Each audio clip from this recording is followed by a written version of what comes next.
FanDuel is the official sportsbook partner of the Ultimate Cleveland Sports Show. And guys, as the season winds down, we get fewer and fewer games. And I love sports so much that when the sports aren't sportsing like I want them to, I go into a mini hibernation. But the sports don't stop thanks to FanDuel because they keep the games going whenever I want. All I have to do is open up the app and dream up bets anytime I'm in the mood.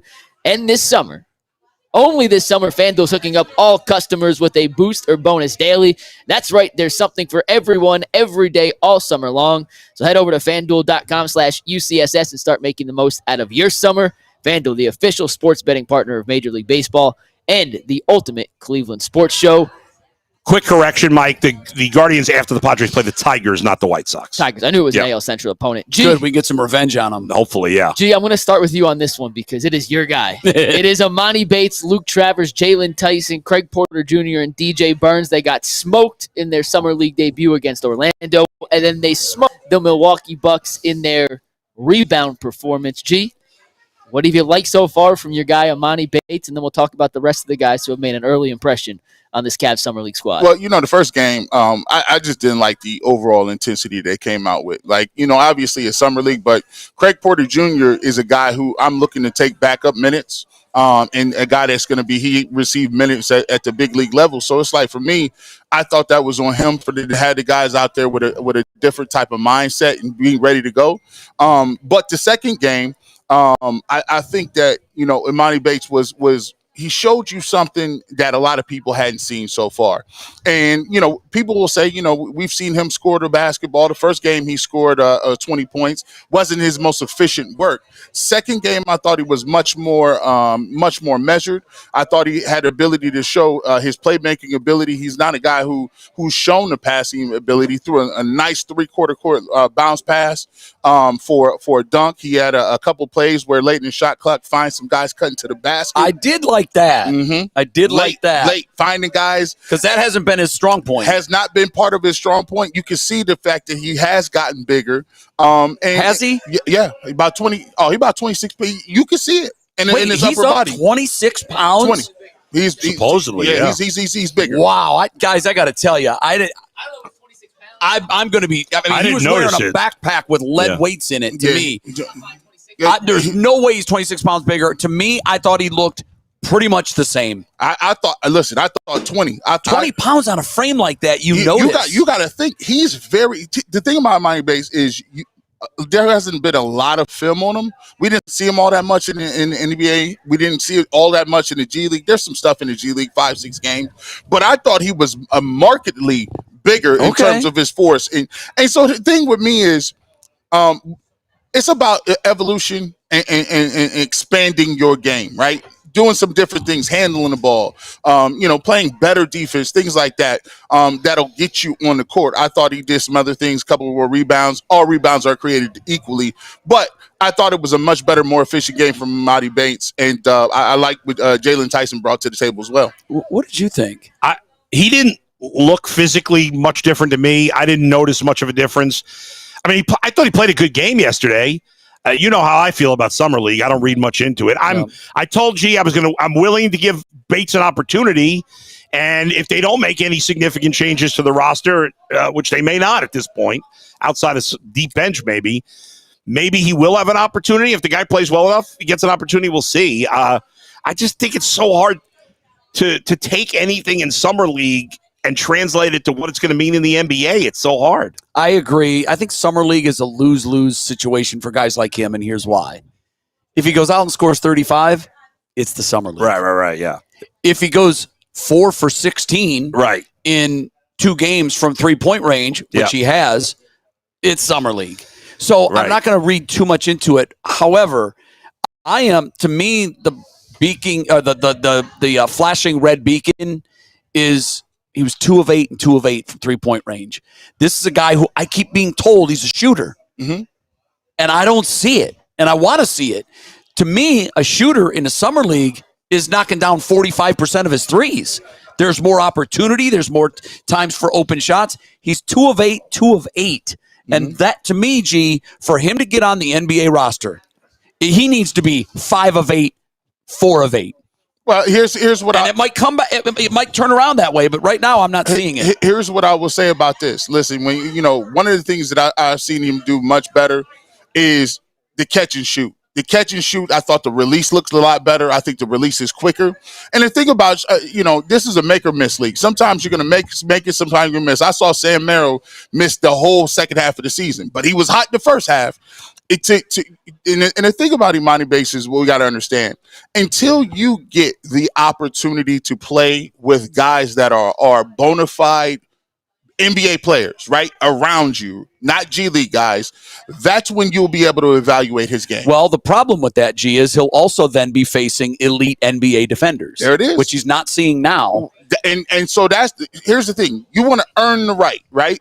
Just the same way with baseball. You can do that in college. You could do that, but you got to go to the minor leagues and you step up in quality. So now you got to hit pitching down in the minor leagues. The same with Emoni Bates. He scored 18 last game. He scored 20 the first game. The way he scores the basketball, the way he can get it, he could do that. But here's where we go. Can you now play in the framework of now Donovan Mitchell has the ball in your hand? You ain't gonna have it. No, that's a good point. Darius Garland, he gonna have the ball. How in his do you hand. fit into that offense? Now you got to understand, like, okay, well, Emoni Bates ain't gonna have the ball dribbling 6 times. Now it's, hey, how do I move, space myself, spot off of relocation, and then you do have to knock down those jumpers. That's a great point. He's going to be gauged upon that. Right now, it's kind of little. It's a little bit. I'll give you like the example. Evan Mobley. We want Evan Mobley to be this guy that's getting 30 points a game or 25. But guess what?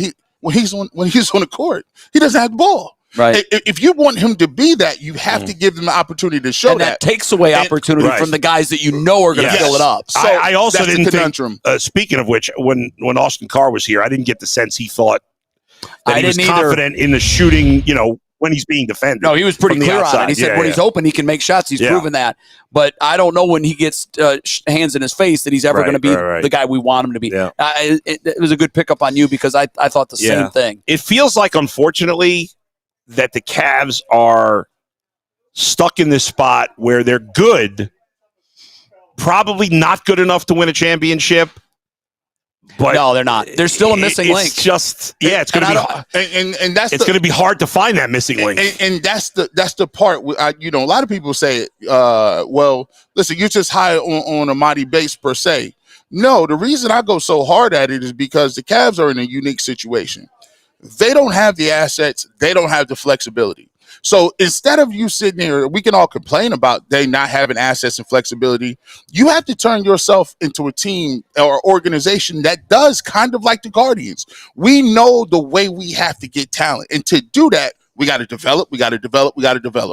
If you got Jaylon Tyson and you draft him, you have to give those guys an opportunity. I would rather you give those opportunities to them over the guys you already got. Sure. Because Tyson could be higher. Right. And Tyson as a first-round pick will have a better opportunity.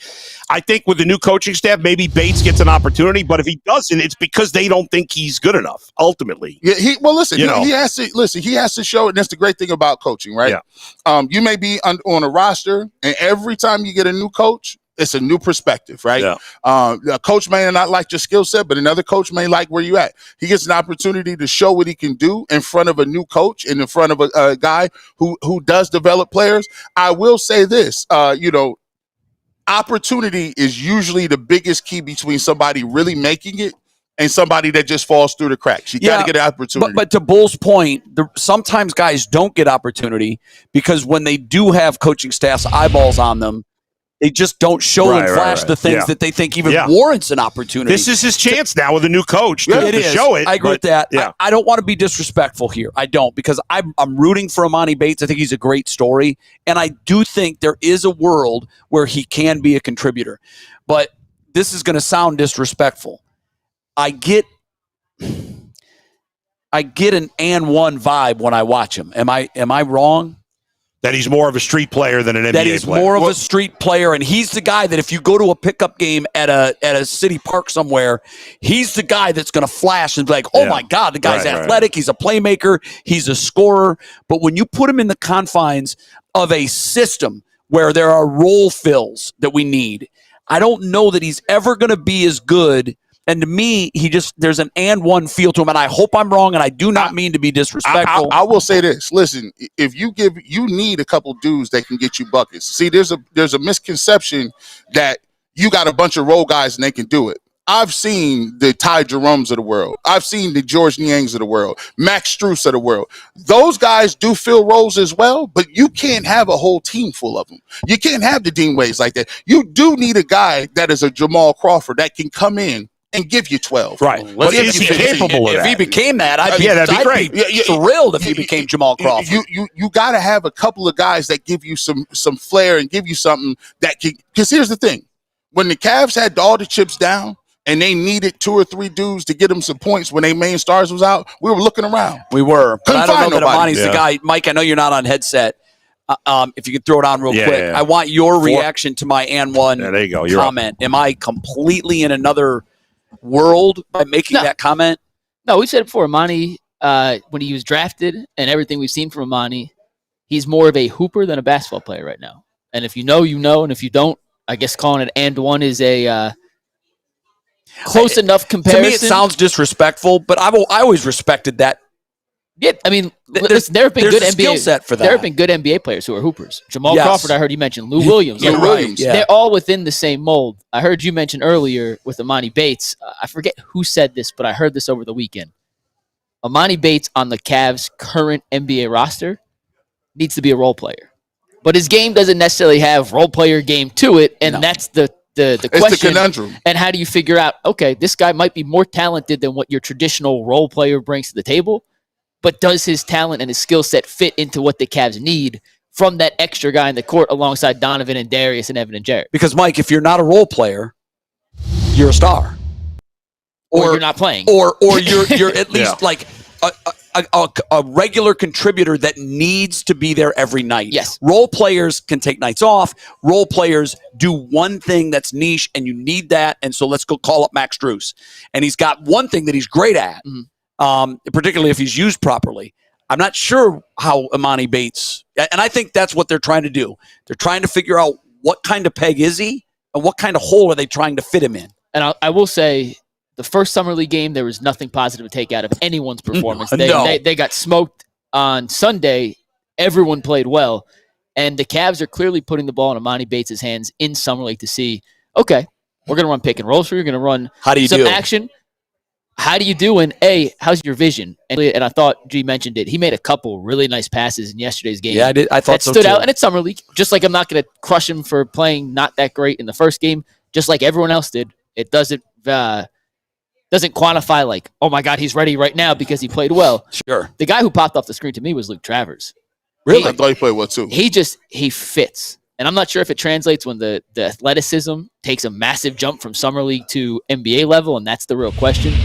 But he's the ultimate connector who just is kind of in the right spot at the right time and always seems to make the right basketball play. That's what you want. Which for the Cavs, when they have the core four already, that's what you need. That's more of the piece that that makes sense with the other guys they have if you're really focused on, okay, this is the core four.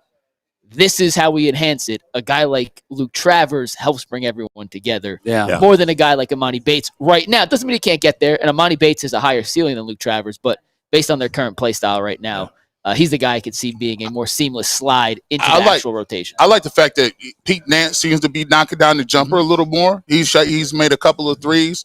I think we didn't talk about Jaylon Tyson enough. Like he's been good too. He's a guy that has a NBA body, and I like how he moves on the floor. I like how he moves on the floor. He just seems to be in the right place.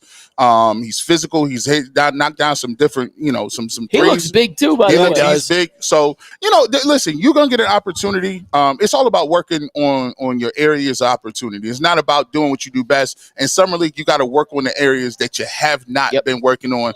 And I think I want to see more playmaking. I want to see more efficiency. Others with Emoni Bates and some of the younger guys. Zaire Smith printed a poster. Ooh, that was nasty. Mike was on the phone with me when that happened, and he started screaming, and I thought he was getting mugged or something. I was like, what is happening here? It was scream-worthy. It was the dunk of the Summer League so far. Might end up being the dunk of the Summer League. I think it will end up being the dunk of the Summer League. Yeah.